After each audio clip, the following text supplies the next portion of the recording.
Hello, and where am I? This is the 3T RPG podcast, a podcast all about tabletop RPGs, and with me is James Clark. Good day to you all.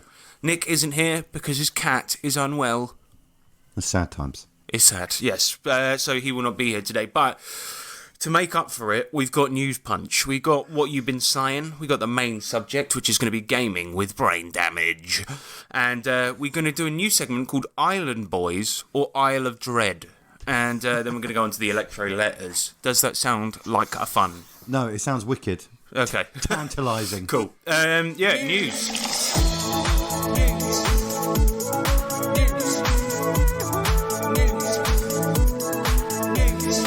Oh, yeah. News Punch. Wizards of the Coast obviously bought D&D Beyond recently, and they fucked it into the bin.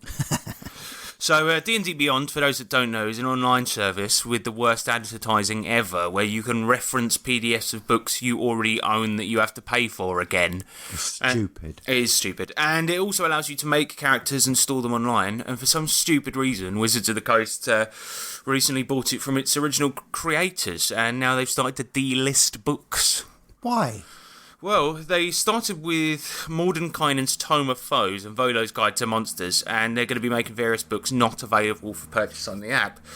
And the reason is that they combined those two books specifically into a new one for the new box set they were making. So, but then if you already own those ones, then you can't have them. You can't have them. So what they're basically doing is forcing you to buy the new one.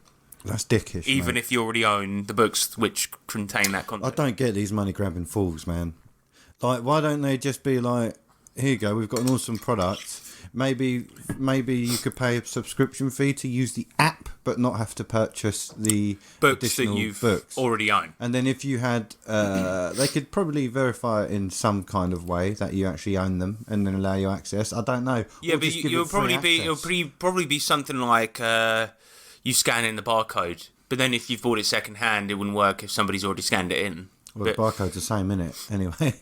Because it's just a it's just for the product, isn't it? Yeah. Well, maybe they have a QR code, and I don't fucking know. Look, that's not my job to figure out. But I agree with you. It's money grabbing, it's shameful, and it's just kind of stupid because it's like, well, so many people already own those books. Just put the new and it's already on there. They had to do work to take it off. Yeah. They might as well just leave it on there and put the new one on there. I hate the fact that there's so many things nowadays just get put behind a paywall. It's like, while we get that, subscription services are a new thing in technology, it's actually stupid to try and force it into such a niche hobby. Yeah, because you see it with everything. I downloaded an app the other day, and this might be the real reason Nick isn't here. Because there's one of his mates that I don't like very much, and he's got a short man complex, and so I kept on editing a picture of him from his Facebook next to things like Warwick Davis. Yes. And but anyway, I downloaded an app for that. There was just like a free photo editing app, and it was like pay a subscription for, I can't even remember what it's called. It's called like Pick Switch or something like this. And it was like pay a subscription every month, and it's like, not everything gets the opportunity to be that. And I don't think D&D Beyond is one as well, because I think it's a subscription, but you also pay full price for the books. It's not as if you own it, you get a discount. So if you paid full price for the books, would you receive a new copy of the book? What? Hard copy? Yeah. No. Well, that's so That's so Down syndrome, man. Wow. But sorry, that is out of order. But I'm allowed to say it because I am Down syndrome. Yeah. Yep. Get up. Yep. Get down with the syndrome. Sorry. So I remember when I bought my D&D 5e box set, the main 3 books, and it came with a code inside, and it was like D&D Beyond. Get all the 3 books you just bought for half price. And I was like, well, I've just bought them. Why are you making me do it again? Give me a download. If you just gave a free download code with every purchase, if you bought it new, I bet more people would be more inclined. Well. Yeah. So if you you could tick a box in D&D Beyond that, being like, do you already own this book? Yes or no? Verify the account, and then you get it for half price or something like this. Or you could be like, yes, I already own it, and it's like, okay, prove it. Okay, right, 50p. and no, I don't own it. Right, okay, pay full price and you can get the book. Well, and yeah. the whatever the app version. There's so many options, but they're obviously going to go for the shittest, cynical, money-grabbing route. I feel, though, what they could do, just to verify that you own it, is ask for a picture of yourself holding the book with today's newspaper. Yeah, you send in the picture, but then obviously what you could do is just send in the picture and send it to your mate. So every time you want to access it, it has to be a picture of you with today's newspaper. Yeah, solved. Brilliant. Why haven't they hired us, man? Because we're too maverick. Good. That's right. But that is it for news. I did see. No, there is no other news. Sorry. All right, let's go into what we've been slaying. Sorry.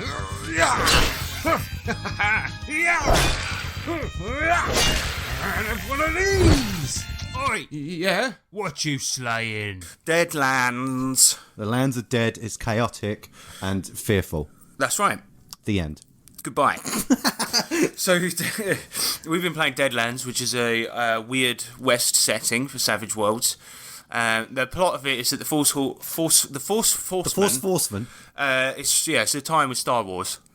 Force Horseman does sound like a Star Wars character, but so the Four Horsemen of the Apocalypse are trying to destroy America state by state, while the main characters, which are the PCs, are trying to save it from hideous, hellish beasts. What is it? He's trying to explain what's going on. What is it that do you want to be on a podcast?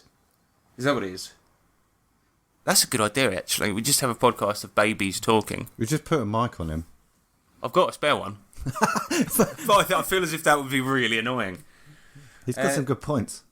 Yeah, actually, he does. But anyway, Deadlands. So, oh my god. Perfect timing. So, Deadlands.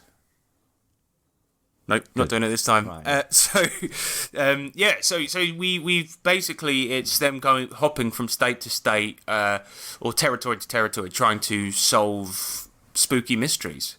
And currently, we've just done a big battle at the Sioux Nations, where some Yankee soldiers were coming in to try and. Spoiler alert, they're trying to steal gold from them. That's what it was. And the Indians makes sense. Fought back. So because one of the Four Horsemen is war, obviously. So they had started a war between the Yankees and the Indians, and these guys helped out, therefore saving the nation. Which it was pretty epic. It was pretty awesome. I mean, what we did is we did a mass battle, and these guys got to do plans beforehand to see what they wanted to do and stuff like this. So, like, they could.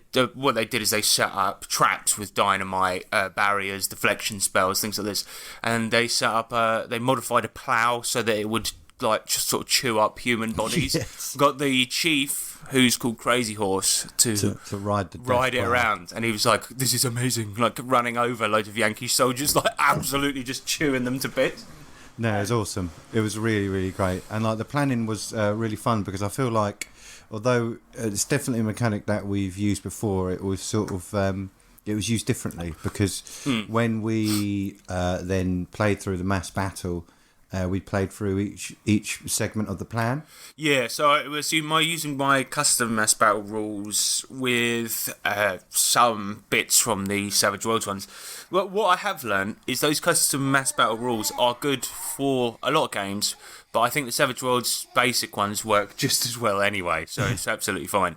But yeah, it was good. It was a good laugh. And then I said to the guys, this was the one time I'd had a terrible week, and I kind of pushed them in a direction, said, look, there's a circus going on in the other state. Maybe it's time you guys had a nice break. Yeah. And I gave the guys opportunities to play the circus games, do events, try and figure out which ones would give them, a permanent increase in a certain skill. Yeah. And really good use of downtime. I love it. We've we've done it a few times in different campaigns, but it's like really fun because you get to just play something seemingly idiotic, but then if you do well at it, you gain like a massive plus. It's like a midway through kind of reward. Yeah, because I thought like you guys would have fun doing it. I mean, surprising absolutely nobody. There is a sinister backstory going on. Yeah. The basically, I took a lot of inspiration from League of Gentlemen for this one, and there's this well, there's a guy who's basically Papa Lazaru from League of Gentlemen, who's this guy that's trying to steal wives for some reason, and he puts them in something called the wife mine. And one of the characters went around asking the wrong questions, and so. I'm actually gonna have to do. By Grabthar's hammer. What a saving. So yeah, basically the ringleader is this guy who is because he's a clown. He wears blackface, which is terrible, and it's not But really it is the 1800s. That's true, but in this version of Deadlands, racism just vanished as soon as the war ended. So yeah, he's kind of. It's an unpopular thing to do, but he does it. And one of the characters sees on the list of events that their dead brother is being put up as a part of a sharpshooting act with Annie Oakley, right? And so he goes to investigate. It turns out, because their brother was a legendary Texas Ranger, they put him on the bill. They obviously don't know that he's dead. Yeah. And They got a real fat stand-in. Yeah, they just got a fat stand-in. And what was funny as well is that the characters learned that the legends about their brother have gone like Chinese whispers, where it's like they've become so distorted over time that he's now a right-wing sort of racist hero. And like they were talking to Annie Oakley, and she was like, "No, that ain't your brother. In the legends, he killed loads of Indians for fun and stuff like this." The same as the whole family. Yes. Because I was trying to prove that I was his brother, sister, and and then she was batting against everything that I said. She was like, "Nah, that's not what the books say." It's like, yeah, but look at me. Anyway, so the guy that was in the cage is a character called Vladimir. He's their adopted brother from Ukraine, and he shot the ringleader in the head through the bars. Yeah, like fully through the face. And then, not 5 seconds later, they see him sort of reconverge. He's just a big load of sludge on the floor, and he converges back into a man, and then walks out to start the show. And Annie Oakley and all the other wives are in a in a cage with him, and they just kind of look at him and just go, they're just like, see what you did? Now you've made him angry, and you see what he can do. He can turn into liquid. He's like the T-1000. T-1000. And she was like, it's a lot of men in this country. They get a bit handsy sometimes. Imagine what they can do if they turn into liquid like that. And Vladimir's just sort of like, he will not get near my hole. And she's like, well, Yeah. Good luck. If he turns into liquid, goes up your Jap's eye, and then sort of turns big again. Yeah, well. You going to be into that? Vladimir then obviously he sees the ringleader go out to start the show, and he's not having any of that. So when Annie Oakley gets called out to do her sharpshooting part of the show, he ducks out of the tent at the same time, goes to shoot the ringleader, who's this like slunge man T-1000. Yeah. And it draws the ire of the entire circus. Mm-hmm. So you guys are sort of a bit fucked, because the next session we're starting, you've got at least 4 strongmen, the entire Cambodian Midget Fighting League, lions, elephants, the ringleader himself. Bloody hell. I mean, this is going to be an insane fight. And because that's like, 9 wild cards pretty much? And like 5 extras that are incredibly strong.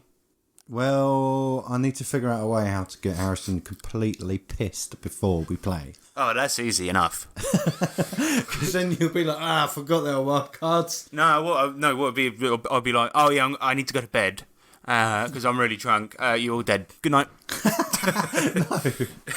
Well, it's a pretty intense situation that we've left ourselves in. So I reckon next game is probably going to be almost entirely that fight, because there's a lot going on there.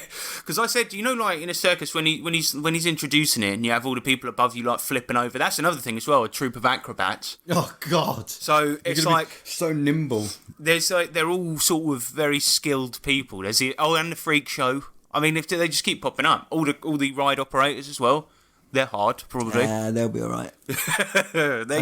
Those will probably crumble. Yeah, they've got to click a couple buttons. They'll be all right. He's like the guy who's operating the roller coaster is trying to press it to get it to turn, but it only obviously stays on the track. He's like, get him! Oh shit!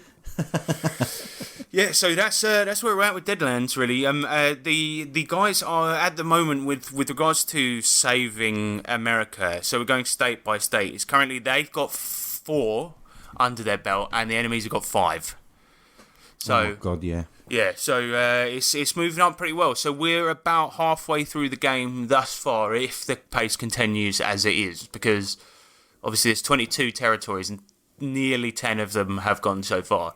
Well, this is it's pretty awesome. Harrison's got an old map of It's a new map. it's an old map of in the old times. Oh right, yeah. Is what I meant. Okay, yeah. But we drew on it saying restored and dead from each place that has been done. But Harrison's recently coloured in those sections much nicer. Yeah, it was the map that came with the Deadlands, but I just thought it was nice for to have visual representation of how things are going, because you guys have also been strategizing as to where you're going to go to save next, to restore next, because it's like you had this kind of idea that you wanted to block off their army by Yeah, we were going to make it got goofed up a little bit because you needed to go to the Indian territories to heal somebody that had got Ghost Rock fever. Yeah, we wanted to get a wall of restoration which would stop the dead creeping in, because It's obviously still quite possible because they've got this. So the Sioux nations are up north, mid north, yeah. and then obviously they've got Texas down south. So you could still create a line of restored places down that way. We could actually. I'm just. It's really good having a much clearer visual representation. I think that's definite. Yeah, I mean, that's part of the fun of it, I think, because it's almost like having a little bit of a war game aspect to it. But yeah, that's Deadlands. That's pretty much it. I mean, the other day we shared our favourite moments of the campaign on Facebook, and I can't remember what the context was, but I shared my favourite in-game one, which was what we spoke about last pod, about you killing the big bad in one round. Yes, mate. And but also there was a point where, for some reason, the guys were trying to figure out what somebody's sort of thing was, like sexual thing, like an enemy, so they could exploit it.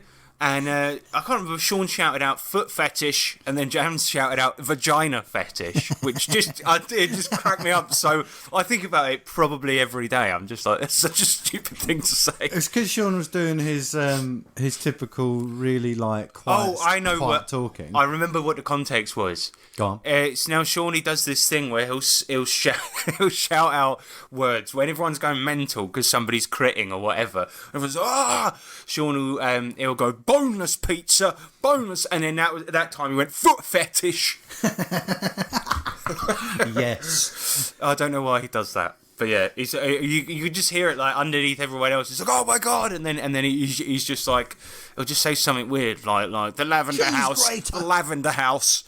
Yeah, it's weird. But yeah, vagina fetish. It also, what we've been slaying is UK Games Expo. We haven't been slaying it yet, but we're going to it. Oh yeah, bitch. We've booked into some games at UK Games Expo in Birmingham. So I thought if any listeners are there and want to meet us, don't. Perfect timing. Well, I don't know if anybody who listens to this is around the Birmingham area. Hopefully no one. Hopefully no one. But if you are there, come and meet us. We're playing in some good games. You've got the list there. Yeah, I do. I'm just trying to get a better version of the list. Oh shit! No, it's taking too long. It's just the names of them. The names of them. Yeah. But we're playing Alien. We're playing DCC. We're playing a Year Zero system, which would be a we're good playing one. 2 Year Zero systems of those. Awesome. One's Tales from the Loop, and the other one's just Mutant Year Zero. Yes. That's cool, man. I always enjoyed playing Tales from the Loop. I really hope, thinking about it, it's not one of the ones from the book, because I've played all of them. Maybe it could be. It was Time Slips and Sunken Ships. Yeah, that doesn't sound like it. Yeah. Should be alright. That's that one. And we're playing DCC. That is actually an adventure I've played before, but The Star fortunately I Wound of forgot. the Abaddon. Yeah, that's by fucking Marzio Muscadere, who was a patron during the Foreign Beggars campaign. Oh, amazing. But yeah, that's a good adventure. I played it once before, and I don't remember it, so it's perfect. Oh, And it'll be the first that's very time. handy. I was going to say it would be the first time I played DCC, but it's not, because I played it once on Discord with a friend of the show, Terry Hansen. But but this will be my first time playing it actually physically with actual dice in real life. Oh, that's true. So Wait, is it? Yeah, I've never played it before, man. I've only ever run it. You're fucked I up. can't wait. I'm gonna fucking rules lawyer the shit out of it. I'm gonna ruin it for everyone. We're also playing a Deadlands classic dime novel adventure, which is Adios Amigo. That's cool. Yeah, I knew that I'd suggested Deadlands, but I didn't know it was Deadlands Classic, so that's pretty cool. Yeah, We'll get to try that boy. out. Because the only thing I know really about Deadlands original in comparison to this one is that instead of so you know how you got up the dice chain in Savage Worlds. So a skill starts in a D4, then you go D6, D8, D10, and so on. In Deadlands Classic, you just you let's say for example you're shooting as a D4. You can level it up in two ways. You can either change the dice or the amount of dice that you roll. Really? So, yeah. So you could end up like obviously the absolute apex of that being something like 5d12. Jesus Christ. I know, but I don't know how it will work. But it's well, obviously very similar to the Savage Worlds one in a lot of ways. Potentially they don't explode? I think they might do. I don't know. I haven't read enough because I looked into it a tiny bit when I was running Deadlands before, and I downloaded all the adventures from the Drive Through RPG with money. And I had a good look at them. I think they're out of print now anyway. But it's still just, you still shouldn't pirate it, and I didn't. But yeah, so I'm excited about UK Games Expo, and we are going to get fucked up. Well, yeah, it's a 3-day convention for those who don't know. It's up at the NEC in Birmingham. But we driving up. I'm driving the guys up on the Friday morning. It's so good that you're driving as well, because the last time I went to a convention up north, I had to get a 10-hour coach. That's disgusting. But the thing is, going on a 10-hour coach only to end up in Sheffield is really depressing, because it's such a shithole. And we were in a place called Penis Hole, which is not good. Did you have to get up a day early as well? So you wasted a day for travel? Oh yeah. Right. And we stayed in a B&B with two snoring. I tried to get as drunk as possible. I got to share a bed with you at UK Games Expo, though. That's all right. No, you got to share a bed with me. We can I'm tail the boss. and tail. No, we will not. We can tail and tail. No, you will be on the floor. Oh, yeah. Put me there. Sean, one time when he was on a holiday, like a lad's holiday, slept on a deck chair outside with a towel for a blanket. Why? Because he's a strange lad. But yeah, UK Games Expo, come, and if you're in any of those games, let us know, because it would be good to know, so that we don't go to them. So why are we being like this to the listeners today? Because do come and meet us if you want to. I saw something on their fucking website. Sean and I were looking at all the events that are happening there, and it was called, like, there was a board game supposedly that was created to help autistic people with stuff, and it was called, like, Autismo. what? You can't call it that. No, I did. I something like that, but I thought it was like, it was a little bit offensive, maybe. But yeah, that's it for what we've been saying. Shall we do a main? Why, yeah. Main. Subject. Magic. Main. Subject. Tokyo. Main. Subject. So yeah, I mean, I am determined, right, that I'm not going to make this like a sad topic, because it's not really, right. I don't want to get serious, so jokes. Hopefully there will be some. We haven't done one yet. We haven't done one yet in the entirety of the podcast history, like a good joke. So I'm going to try my best this time. This time, definitely. So yeah, we're talking about gaming with brain damage. The reason being is that I have that, and I wanted to talk about how it affects gaming, things like this. And I reckon a lot of the techniques we're going to talk about here are just useful for time saving and for, like, as memory techniques. Yeah, recollection and stuff. So yeah. I think it would be helpful to a lot more people, but I think, like, talking about why and how and things like this will be good. I think it'd be helpful for more people than just those who have suffered trauma to the brain. Well, also it'd be eye-opening, because there's a lot of stuff that is actually helpful. Now, what is funny is that my friend Phil, who also has brain damage owing to chemotherapy that he had years ago, he was supposed to come on the podcast, but he forgot he was busy this day. Yeah. So, I mean, that goes to show. And, you know, the funny thing is as well, Phil, I used to work with him, and when he started at this company, I was quite friendly with the team leader, who is my friend Jules. Hi, Jules. And he started this company, was getting everything wrong, and my boss had to have a word with him, and he said, "Do you know what he said?" And I was like, "No." And he goes, "He said he has memory problems," and we asked him why he didn't mention that in the interview, and he said he forgot. And I was like, "Well, checks out." Exactly. But yeah, so Phil is not here. Not that anybody gives a shit about that, but I just thought it was a funny story.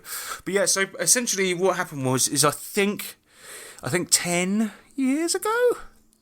10? It's a bit somewhere like that, maybe a bit longer. I was cycling home from work and a bloke did an illegal U-turn whilst uninsured, and then kick. I got I got hit off my bicycle and smashed my noggin in. Now I believe that I'm partially to blame because I wasn't wearing a helmet, but I was young and I was stupid. And I thought that because I was cycling well, that was reason enough for me to not wear one.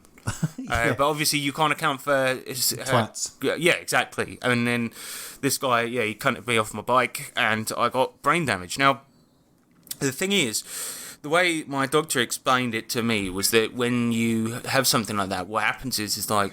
that it literally never heals. It's not possible. But then your brain will try to reallocate those parts of your brain to like another part, right? Yeah, rewire it up. Yeah, exactly. So then like that's why it depends on where the injury is to how it affects you as well, because obviously different parts of the brain are used for different things. So yeah, that essentially is why it's kind of a permanent thing. And ever since that accident, I have had migraines daily, which is a very common symptom, and quite severe memory problems, which tend to come and go in certain ways. Like my brain will be better some days, some weeks than others, and then I'll go through long periods where it's worse, whatever. And one technique I've put on my notes here. This is how it affects me in daily life. I mean, really, what it is I will forget everything my wife tells me. Which is handy because all of the things she's asking me to do, it ain't happening. But no, I seriously, it's like I'm terrible with dates and things like this, and with times, faces. But James. Fortunately, whenever we've been to a con together, you're basically the schedule guy. You just ferry me around. Yeah. Because because the one time I tried to be that guy, do you remember I misread the time because I really struggle with things like that specifically, and I thought the game was at 10 o'clock and it was 8 o'clock. It's turned up late and it was like, 2 hours late to the fucking game. It was like, you can't come in, bro. It's 2 hours late. Would you? It seemed weird that there was a 4-hour gap between the lunch game and the evening game. Yeah, stupid. But another thing is that like, and I realise I should probably stop doing this, but on my brain is and my memory is a lot better on the better side of things. Often I'll half remember something that has happened or something I'm trying to tell somebody, and so I'll fill in the gaps with what I think is the most likely, and that's like, it's kind of stupid because often I can be right, but when my memory is a lot worse, then it's like when then I'll say stupid shit. Like I remember a good example of this is when you and I went to Con on the Cob, and Stefan Dragonspawn had made these horrible t-shirts. I mean, they were really horrible. And everyone got one. And when you gave me mine, I was like, I'm not fucking wearing that. And you were like, Harrison, you should definitely wear it. And I was just like, no, I fucking paid for it. And you were like, no, you didn't. Everyone bought it for you because you were trying to save money. And I was like, oh, yeah, maybe I should wear this then. Because I just assumed that I had paid for it. Yeah. I didn't remember not doing that, so I was just like, but yes, and that often happens in the RPG games as well. I mean, a good example of this is when I actually think I was right on this one, but there was a time where Sean swore blind that he had bought dynamite at some point during the GURPS campaign, and I was like, when would you have got that? Like in this sci-fi campaign where people are using plasma grenades and shit, like when would you have bought dynamite?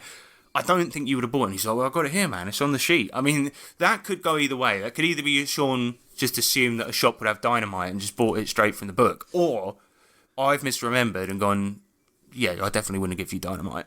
Well, I think there are some things because generally during a game, obviously, you just give us the list of whatever general store we go into. You'd be like, oh yeah, just take it out of the book. It costs the same amount as if it was that. So just take it off your person. Are you done? Yeah, cool. But sometimes you put in limitations. Be like, oh, by the way, just run your items by me because some might not exist. Yeah. If it's like in a nowhere to, but then I don't recall you ever being anywhere in that GURPS campaign that would have sold dynamite. But yeah, so that's something I often do. Is like it's probably not a good technique to do, but it's like I'll often fill in the gaps where I can, if possible. And recently, Ryan was telling me a story where this is kind of like an embarrassing story, but it was one where I was at work and I was reading a Batman comic, and to drown out all the people in the lunchroom, I was listening to Classic FM. And of course, I didn't realise, but my headphones weren't plugged in, so I was turning it up really loud and sitting there with reading Batman, listening to like Bach or something like this, and I must have looked like such a pretentious cunt. But that was at work, and Ryan misremembered, told me that it was in London, and I just was like, oh, well, I guess it must be. So it's like it works the other way as well, where it's like I sometimes hear information and I don't remember any of it. I mean, my mum was talking to me about last episode of the podcast when I talked about the Ravenloft novels, and she was just like, I remember you talked about some lady's book, and I was like, I don't remember that at all. And then until I listened to the episode, I was like, oh yeah, I did. But yeah, so I mean, in general, it's the biggest thing that it affects me with it is dates, numbers, things like this, and keeping strict time as well with certain things, which could all be a massive hindrance for an RPG. But I think that a lot of people who don't suffer from actual medical brain problems, who maybe are just a bit stupid. Yeah, or just a bit lazy. Yeah, or their memory is, they've got better memory for one thing than the other. Yeah. You know, that can affect you. But yeah, so what I'm trying to say is that in the RPG space, there are a lot of things that it seems like if I try and pack in one extra thing, something else gets pushed out, and it's like, and often I'll not remember certain things. So the impact on RPGing that it has is like, I do put slightly more emphasis on the players to keep track of their shit. Yeah. I'm not going to tell you, oh, you have this edge or you have this ability that negates it. You've got to tell me, and I'll just call out, yeah, take an arrow off, you've shot one, or take a bullet off, take a potion off, whatever. But you're keeping track of how many you got. Sometimes I'll go back and I'll do a character audit just to check everyone's sheets over. And usually my brother, despite me saying that you've got this amount of items, like you can have one line per item in your inventory, and he's gone all the way down to the bottom of the page, like gone way past it. Yeah, it's just like, Sean, mate, you can't have this. Or he's used one line for like 5 items. Mm-hmm. Another thing is that, like, I find it really hard to remember published adventures specifically, and the worst thing you can possibly do at the table is try and look things up. So, and again, it's like difficult for me to remember specific rules, so I tend to just make up something on the spot. Yeah, but that's deal right, with it next because time. we know that's a thing. So it's just like, if you're really unsure about it, it'd be like, right, we're going to play it this way, but if I remember, I'll look it up. Otherwise, you look it up for next session. And I'll often do that where I come back next session, I'm like, okay, the ruling I did is way overpowered, but it's something I do because what I've realised is the fact that I can't rely on my memory. So I won't. I'm not going to pretend that I'm trying to remember something or that I know. I'm just going to say it outright. Yeah, I think this is the rule, but let's just fucking do it. It also affects in certain ways where it's like remembering the events of a campaign. And like I said, sometimes I'll try to fill in the gaps with what I think is likely, and it'll often be like, look, I mean, it happened literally the last session when we sat down. James was controlling 2 characters. He had this little Mexican kid called Puppy, and he gave me his character sheet, and I was like, oh no, he's dead. He said, is he? He's like, yeah, mate. Yeah, I was like, what? And then I showed him the sheet. It had a big X in it and the word dead on it. I don't even remember how he died. I still don't remember. But he got blasted in the face. Well, I mean, that sounds likely. It's dead hands. Killing children. But it was all right. I was just like, no, it's good that you gave me back the sheet because I'll get to keep it. I think I'm lucky with you guys because, like, if there is a detail I've missed, you will tell me. Yeah, because we usually like... even if it's at your detriment. Yeah, well, that's the one thing that it's so funny.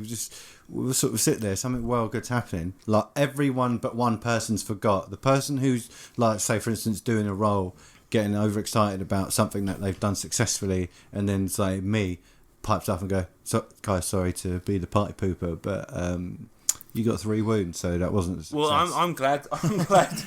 Yeah, that's the thing. People remembering their wounds. I am definitely not going to do that. So I think it's nice to have you at the table, and also because if I pointed it out, everyone would get annoyed at me. So like, But you're there on their side. Yeah. But now, we're all really quite good at it, and then we'll just be like, but isn't that a minus?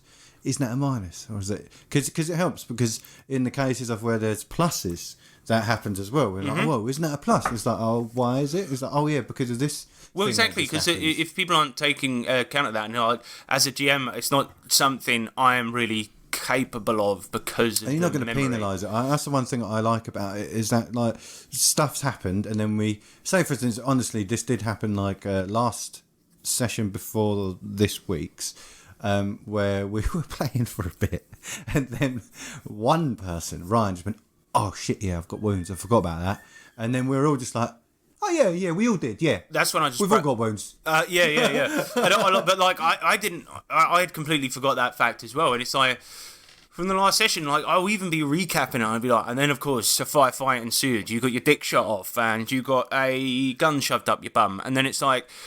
Oh yeah, and then we're carrying on. It doesn't even occur to me that maybe you might have some wounds from getting your dick shot off. That hasn't happened yet, by the way. Do you know that's one... no, that I was going to go into a tangent, but I will very quickly. Savage Worlds, this is a complete tangent, has a injury table in it. Yeah. And for some reason, it always gets the same results. I think it's because 7 is the most likely number to come up, right? And what, that... Of a... Two dice. Of a 2d6 roll? Yes.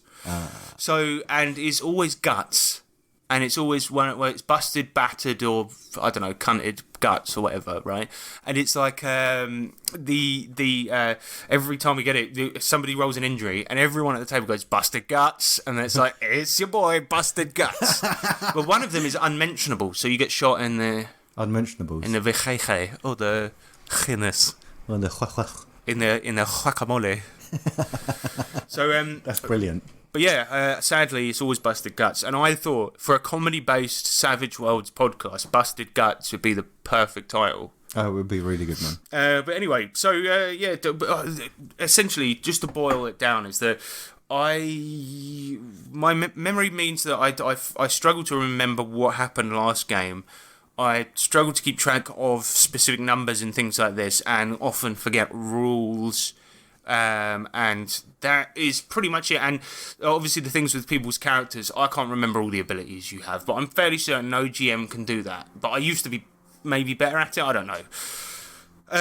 Considering that, I just wanted to talk about the techniques that I use for getting better at all of these things, right? Because I genuinely think this would be like helpful to anyone, really. And one of the first things is like remembering the big events from any given session. Memes is one of them. Yeah.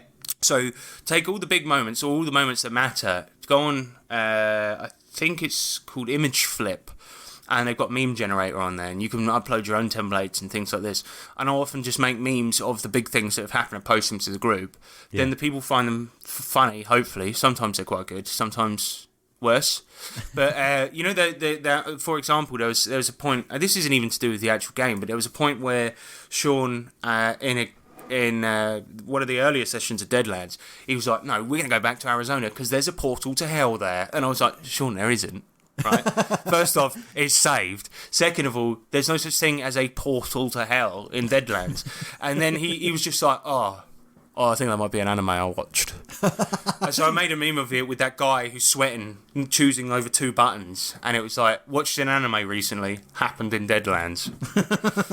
But yeah, so that's one technique that's really good for doing it. I also find that creating the next event and writing a small synopsis, because we do everything via Facebook just because it's got a good groups functionality. Yeah, the groups one is nice. You could privatize it, and then there's no embarrassment for dressing up in women's And yet, clothes. The one time I put a picture of Hitler into the group, Facebook bans it. It's a private group. It's fine. Don't worry about it. Yeah, stop looking at my post, Facebook. Yeah. Anyway, wait. Just to be specific, it was Anime Hitler. It was, because James made a joke at his birthday where he went, Hitura, best friendo.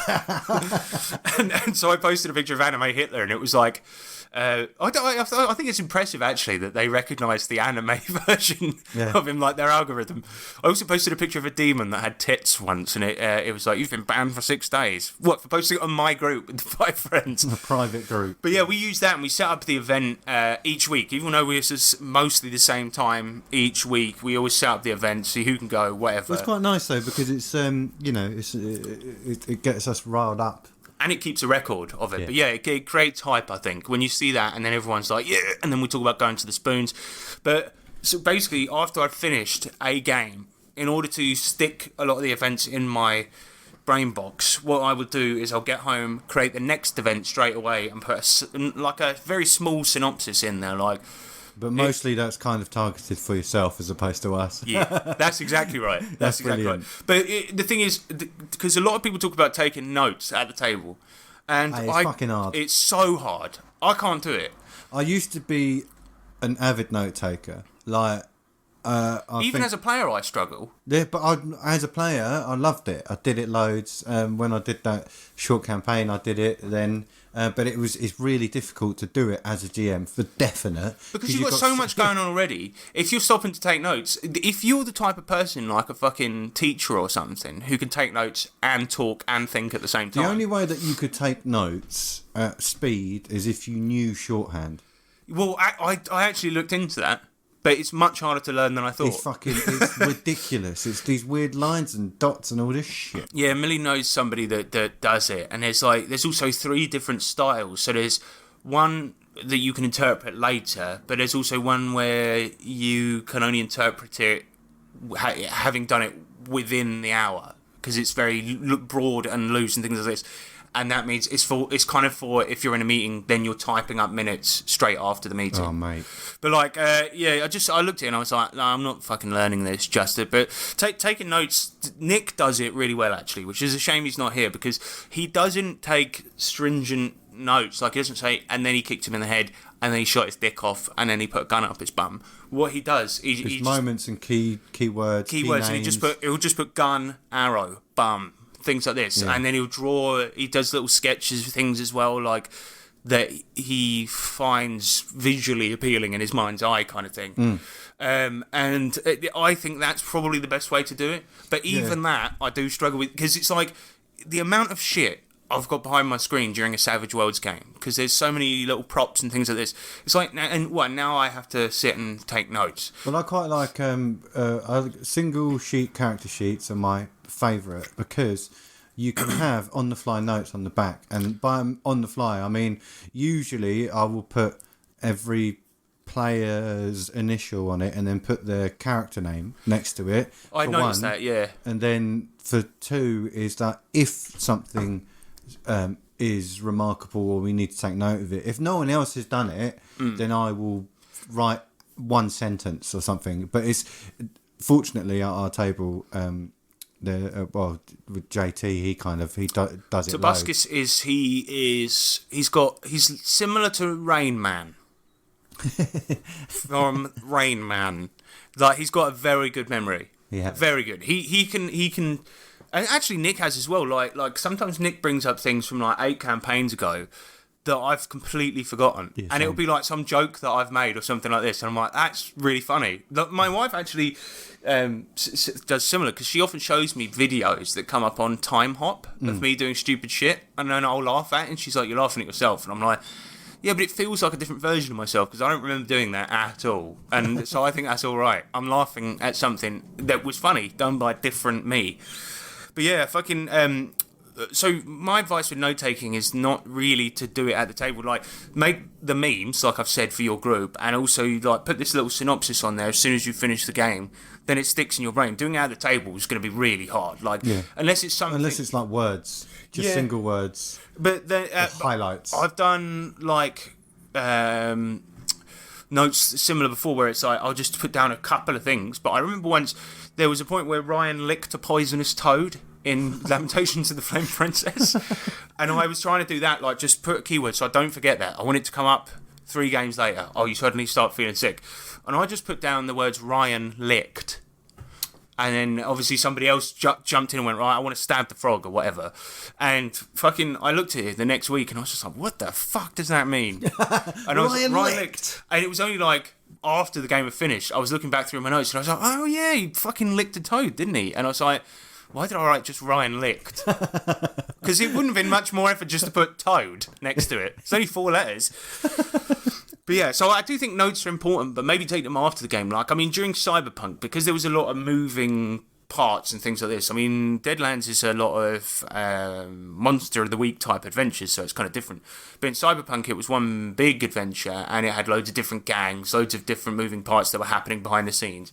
And so I would take notes about the game. However, I would write it up either the night of the game or the day after. Right, yeah. And that definitely helps with remembering a lot of that stuff. And the other thing is like, it affects everything, right? Because the remembering rules, we've already spoken about. The best way to do it is just you have to be the kind of GM that is like, who can do shit on the fly, right? And can make up rules on the fly. And often I'll forget plots of stories I had written or of adventures that I had written that day, right? And I'll just make it up because I for example, the ringleader of the circus being a slunge man, was made up on the spot.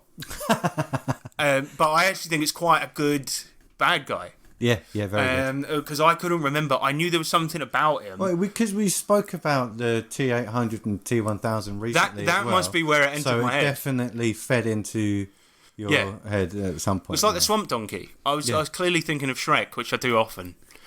Actually, I don't think once. I love those memes, man. They're my favourite. They're so. Some of them are quite brutal, though. But, yeah, but they're so good. And I don't know if I should tell this story, but I've got a Shrek related story.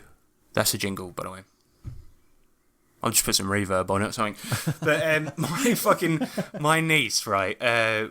She well, actually, none of my in-laws are going to listen to this, so it's fine. Why don't you just say someone I know? No, I'm just going to say my niece. She's fucking annoying sometimes, right? And she's 7 years old.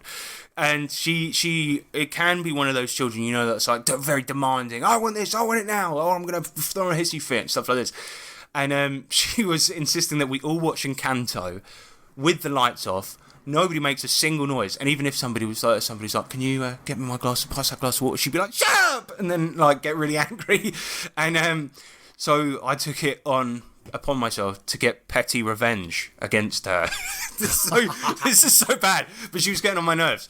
And so when Encanto had been on for about 10 minutes, there was complete silence, and then the lights were off. I went, "Is this Shrek?" Like that. And,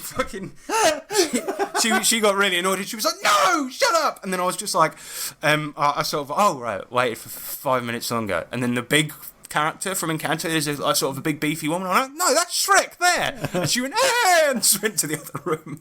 That's terrible. It's terrible. It doesn't paint me in a good light, but it was really funny. And everyone found it funny. But she was sulking in the kitchen, sitting facing a corner because she was annoyed because I kept on comparing it to Shrek. That's good. It was fucking That's brilliant. fucking top tier revenge on a 7-year-old. So I'd say, reeling it back to making notes after the game and the stuff. Mm-hmm. I actually feel like, and it's not something that I've done per se, but I did do it when I ran the campaign because of what I wanted to do. There was someone who wasn't at the game, and then I tried like a new thing of trying to sort of do a solo mission with them to sort of have this other reason why they were absent. Yeah. And therefore, I wrote up the session that they missed. Mm-hmm. And I actually feel that if you have the time to do this, regardless if you're going to present this to anyone, if it's for nothing else but yourself, it'll be quite a nice thing to detail the session because it will help you recall it. Because some people thrive off that. if they recount what's happened, write it down. Yeah, because recalling those things, it does allow you in a lot of ways to make a better follow-up adventure because you're remembering the little details. And then you could either use them or it's just something that you've got on the side. So if you've ever done, campaign diaries, which we tried to do for a bit on Lamentations. Yeah, it took much too much effort. Yeah, it's a lot of effort, but if you have the time to do it, maybe not every single episode. But you don't have to do like maybe just do a sentence for each scene, and then like a sentence like for the outcome of that scene. Something simple, like not something like you said that you're going to present to somebody else. But that's what I did during Cyberpunk. Is I wrote everything down so that it would be a better adventure because of it. Like, I remembered people that you had wronged earlier, things like this, and then they would come back. But yeah, definitely if you have time, a campaign diary is a really good memory technique. Another one, so your brain, right, is wired so that if you do repetitive things, you're more likely to forget them. If you're doing the same thing constantly, you're more likely to forget them, right? And I'm not saying that our games are like that, of course they're not, but the thing is, like, remembering that somebody shot somebody or something like this, or remembering very specific nuance. Yes, yeah. And I find, I don't know if this is like an established memory technique, but you either do something out of the ordinary or think of something out of the ordinary and associate with that thing. Well, it's like card counters or card readers where they make a storyline out of the faces. And yes, stuff. Yeah. And if Darren Brown was saying that he has a technique for remembering things where he will imagine a certain object for each part of his morning routine. If it say for example he's trying to memorize 10 things, then for each part of his morning routine he will go, okay, toothbrush, brushing my teeth, that's the doll, there's a, I don't know, whatever. But yeah, he'll sort of go through his morning routine and associate things with that. So you can do that in the game, or whatever. If there's certain things you need to remember, if there's certain story beats, you can go, okay, I'm brushing my teeth, somebody's getting shot in the dick. And things like this. Or you can like do it with, pardon me, you could... fuck's sake. Wow. Sorry, it's very tight. Keeping that for a while. You could do it where if you had, for instance, like an object in front of you, you could be like, oh yeah, that's happened, pencil sharpener. Yeah, exactly. And then you'll just see it and you'll be like, yep, I just remembered. And it just helps you to recall that thing. Like I've definitely done that. You know, when you just put something in an unconventional place, like your pencil sharpener, say for instance, it always sits to your right, but you put it dead in the middle of your book, so it will stop you turning the page. Well, I've done it. Well, like, why the fuck have I done that? And you'd be like, oh yeah, because of this. Do it like physically in real life, where you just put a pint glass in the middle of the floor, and then the next morning when you wake up, you're like, why did I do that? Oh yeah, that's right, I've got to go to the dentist. Something like that. But like you can do it but do the similar thing. Just think about something weird. Like when a big event or something you think you're going to need to remember happens, just make an association in your mind. Just think of a pint glass sitting in the middle of a room on the floor, and then you go, okay, I'm not going to forget that minor detail now. Ryan licked a toad, pint glass in the middle of the floor. Live action role playing. My main goal is to blow up and then act like I don't know nobody. Block your thunderbolt. 3,000 in a critical. Dark out critical. Thunder! Thy art slain. But so that's roughly what I do, like in terms of all of these memory techniques and stuff like this. And I use the same thing for reading novels as well, because I struggle to remember those. And often I'll be halfway through reading a book and forget the plot entirely.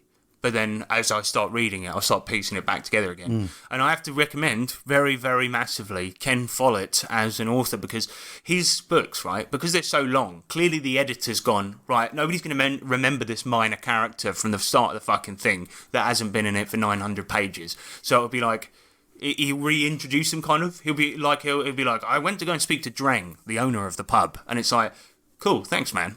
Because you then go, who's Drang? Oh, it's that guy. Cool. But like, yeah, so unrelated, but yeah, like with novels and things like this, I'll use the same techniques to try to remember what's going on. I think that's probably about it. I mean, the only other thing is that obviously suffering from the daily old migraines there is proper shit. It's quite shit. And the thing about it is like obviously mainly we've been discussing memory techniques, and if anybody here has any who's listening, I would love to hear them as well. But also the headaches thing is like I'll often have short windows of feeling okay in any given day, and I can kind of plan ahead to make that a reality. So it's like I know if I get enough sleep, like this morning. So I go to bed early last night. And then same goes for the game. Like if I get the feeling I'm going to have a migraine, I'll take medication, go to bed before I go to the game. Things like this. But the memory is like the main thing. And I think we shared some pretty good fucking techniques here today. Well, there's a couple others that I looked into and stuff that I know from real life as well. Nice, hit me. To hit you. No, hit me with the facts. Oh. Hit me with the Let me knowledge. print them off onto a brick first. Okay. You fucking cunt. Well, there's this. I looked into some bits, and there's actually like some proper science going into like the science of arts and the health and wealth being associated with that, and that's like literal every kind of arts you can kind of think of, as in like painting, poetry, writing, music. You know, every kind of thing there. So as a genuine real life experience is when my dad was alive and had Alzheimer's. One of my brother's mates built this music memory box, and the idea of it is kind of a shoebox size, and then you had little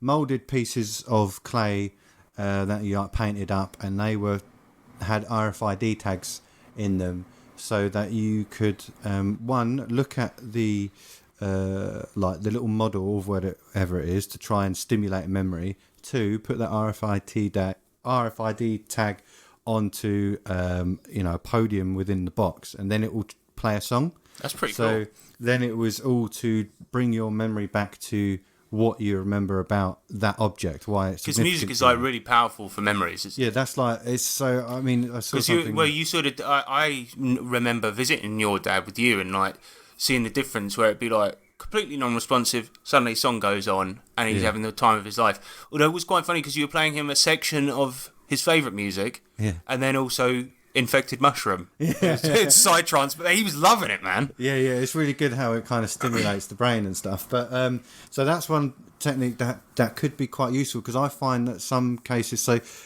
personally I think at certain points my brain's really overactive.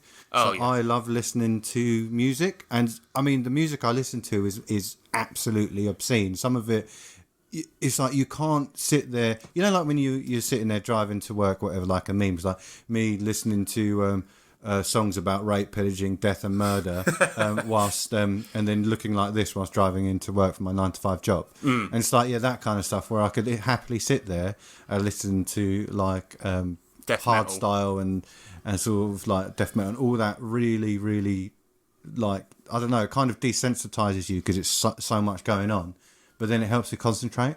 So that's a good technique I think that people could use to remember. Well, I wondered maybe if you had playlists that you kind of cycled for games, for music-wise, then if you put those songs again on in the same order the next day or whatever, then or during the next game, it might help you recall those types of things.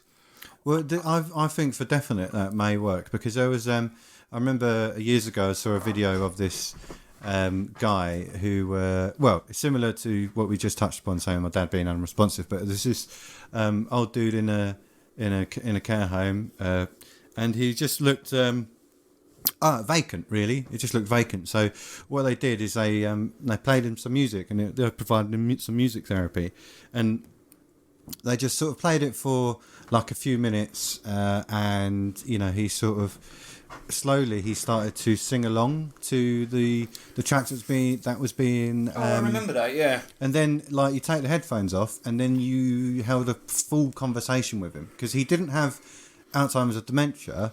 It was something else that he had at the time, but he became vacant at that point. But as soon as he had the music therapy, you literally were able to hold a conversation with him, and then he said really profound things like, music's life, blah blah blah. I remember that, yeah. It's a nice video. So talking about the arts and the science behind it and that, there's actually this new initiative, the Neuro Arts Blueprint, and it started up in 2019, and then they sort of built it up, and in December 2021 is where it's actually now come the initiative. The initiative is now launched, and what it is they're trying to get neuro rats, as they call them, into... That sounds terrifying. But into this, as in, well, you know, people who are... I think... okay, yes, right. there are actually people who... Sorry, everyone. Sorry, James, because you're talking about something quite serious here, but Jesse just the grabbed mic. my microphone. So, yeah, they're basically trying to get these people that they're calling neuro rats into the wider scientific field of study so that they can be, considered actual scientists, because anything to do with, say, performing arts or that kind of, for other people in the scientific world, is kind of like not frowned upon, but it's difficult to do anything with. Yeah, you could pay 100 million whatever to it's not do stem cell research.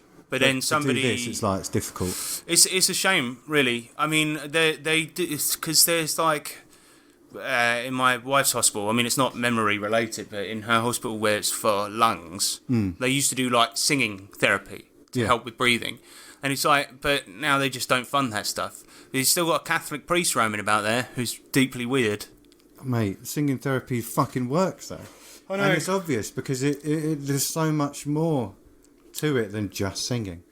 But yeah, I think should we close there for this segment? But I think we come up with a lot of really good stuff, and I also think it was very good to hear about the techniques you used with your dad, because obviously his condition was way more serious than mine. I'm basically all right. It was deteriorative. Yeah, because it's dementia. Yeah. But the thing is, I do think that a lot of that stuff, if you consider how it can help somebody when they're that bad, it can help you. Because I know for a fact, like I used to do this thing when I was a teenager where I'd listen to a bizarre album for some reason if I was going on a trip that I thought was especially special. So that when I then listened to it again, it would trigger that memory. So there's lots of. I mean, everyone here listening, and definitely me and you, we know for a fact that there's certain songs that trigger specific memories. Yeah, I mean, the trouble is I haven't changed any of the music on my phone for about 20 years, and I listen to the same tracks all the time. So I need to diversify. I still listen to the same bands I did when I was a teenager. All right, well that is it. Yeah, for hopefully some of those techniques will help you, help anyone who feels like they suffer from a shitty memory, or if your life has been a shitty memory. And if you want to share your stories with us, do. Yeah, please do, and share any techniques you have, because I'm all ears. Yeah, definitely. All right, let's do something a bit stupid so that we can get back to being stupid. Okay. I'm Boris Johnson, and I listen to the 3T RPG podcast. This is Island Boys or Isle of Dread. Right, I'm ready. So the idea is, some of these are real freestyles done by the Island Boys. Some of them are freestyles done by me in the Island Boys style about things that happened in our Isle of Dread campaign. But the trouble is, obviously, if I just played them singing, you would recognise it and you would know it's them. So you're going to do it. I've re-sung the lyrics they've sung in the cases where it is their one. Oh, is it? What, you've actually recorded this? Yeah. Oh, you're a cool... So this is number one. Remember, you got to guess if it's Island Boys or Isle of Dread. Got a little homie, he gon' hold Drago. Got it down in peso, he gon' bring them Kalo. Got a bad bitch, she gon' swallow all my kids, though. Now, one thing that is obviously very common for the Island Boys is freestyles. Proper mumble rap. Yeah, well. You can't understand what they're saying. That's Island Boy. Yes, correct. I don't know what it means. I heard kind of something along the lines of he was like, I've got a homie. My kid, so. Yeah. And I was just like, that didn't happen in Dread. This is the next one. I'm another player. I'ma go to the table, yeah. What? Could you do that one more time, please? Yes, sir. I'm another player. I'ma go to the table, yeah. Oh, mate, that's wicked. I want to say Dreb. Yeah, it was. So the lyrics, right, or as far as you can call them out, I didn't write anything down. I just did it because I did it how they do it. I didn't think about it at all, and it was actually effort to try and make it not rhyme. But the lyrics are, I'm an alien, I'm an alien, I'm an alien from another planet, yeah. I'ma go to that temple, yeah. But they very rarely actually finish the words they're saying. So on their first one, right, their first ever freestyle was, I'm an island boy, I'm just trying to make it, right? Yeah. But he says, I'm an island boy, I'm just trying to make. So like, that doesn't mean anything. But yeah, all right. Number 3. You've got 2 for 2. You've got 2 for 2. I'ma blow up, I'ma blow up, I'ma blow up, I'ma blow up, yeah. I'ma be in the back of that caravan, I'ma blow up, oh yeah. Yeah. All right, that's definitely a dread. Yeah, some of these, I think the dynamite. I think, yeah, it was, yeah. So obviously the last one was talking about the Copru, the aliens on the island. But that one was the caravan. Some of these are going to be quite easy. But anyway, let's do number 4. I like fries, I like to dip them in ketchup. I like ranch, I like chicken McNuggets. That's definitely Island Boy. It's unfortunate because I've actually played that one to you before where they did the McDonald's freestyle. I like a Big Mac, but I like it saucy. Yeah, bacon too. I like fries, but I like them salty. That's probably the best lyric they've ever done, to be fair. But I hate them. So for the last one, I actually did an instrumental with it. I've gone for something a bit special here. Is this Isle of Dread or Island Boys? Yeah, I'm a seasoned bitch. I'ma put him in a pot. I'ma hit him in a bone. I'ma eat him in my now, yeah. I'ma eat him, I'ma eat him, I'ma eat him, yeah. I'ma hit him with it, yeah. Mate, that's 100% Isle of Dread. Yeah, I think this quiz was too easy, you know. But I thought of the name first, and then I had to do it. No matter what it was happening. So, you got all 5 right, proving that was a pretty rubbish quiz. No, mate, it wouldn't have been the rubbish. I like a Big Mac, but I like them saucy. Those fucking Island Boys, one of them's got a child as well. Island Baby. That's not right, is it? I know it's terrible to say, but I feel like some people should be spayed. Castrated. Because the thing is, they've gone to Hawaii recently. It's the first time they've probably actually been on an actual island. And they've started loads of trouble. And I hate watching violent content, right? But they got in a fight in a hotel lobby with a bunch of Hawaiians. And I don't mean to racially stereotype here, but I am gonna. Hawaiians, they're quite big lads, right? In general, sorry, that is a bit racist, but they are also, in general, quite hard. Oh yeah. Whereas you look at the tough as shit, bro. When you look at the Island Boys, and now they're spindly feather men, and so they get spun around and pushed about a little bit in this hotel lobby, and one of them during the fight loses his shoe and does a mad dash to go and retrieve it. And then this is a guy that's had children. And he did a video. She's an island baby. Ugh. Wow. And there's 5 Island Boys now. 5? Oh, this is getting too much. It's getting ridiculous. They're going to have an island clan soon. I'm an island clan. I'm an island flan. Oh. No, it can't rhyme. Oh, yeah. Well, island clan, we'll stand together. And when we do, we will be the clan. Yeah, that's pretty accurate. I'll stick an auto-tune on that. Should I name this episode Gaming with Brian Damage? Because it'll be sort of on theme. That's quite good. I've just thought of that. That's really good. I know, fucking really clever. Alright, so that was Island Boy or Isle of Dread. Don't know if that's coming back. Shall we do some electro letters? I think we should. I like fries, I like to dip it in ketchup. I like ranch and barbecue with nuggets. Yeah, I like fries, but I like it when it's salty. Oh, I like eating up a Big Mac, but I like it when it's saucy. Yeah, I like nuggets, but I like sweet and salsa. Hey, I like fries, but I only like it when I dip it with 2 different sauces. So the first one comes in from Banjo. He says, what's one question you wish people would ask, but you never get the chance to answer? Oh, you're okay. Oh. Well, we never get a chance to answer, so we're not going to answer it today.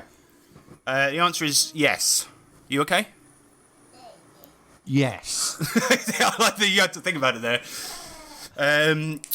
No, but I think he means on the podcast, not just in general. Yeah, that. Why is this going? No. I reckon I'm not sure. Like, what do we want to be asked about more? Actually, I'll tell you what. Well, because the thing is, really, the question is, what would you like us to give you an excuse to talk about on the podcast? No, I think there's a good one. Go on. But you'll hate it, and but well, I don't hate anything. I'm really great. Is a good one because this basically is a fat kick up the arse. And it would be if there was a constant flow of this question, which is, when's your next product coming out? Yeah, I need that though. Let's be honest. That's what I'm saying. It might be a good idea if you could. All right, a banjo. If you could just, if you could just ask that next time. Yeah, please do. Then maybe, hopefully, I'll actually make a product because I had a brilliant idea recently. Yeah. And I need to do it. It's so brilliant. I don't want to talk about it here in case anyone nicks it. Banjo, he says again. He's got a couple of questions for us. He says, "What's one question you get asked a lot you wish people would not ask?" And I've got to say, I hate to be like this because it's such a cliche. But when's the next AP coming out? Oh yeah. Because to be honest, it comes out when it comes out. The last one, you know. So, we've already commented the reason why our next one has got delays because of fucking delays for the Kickstarter.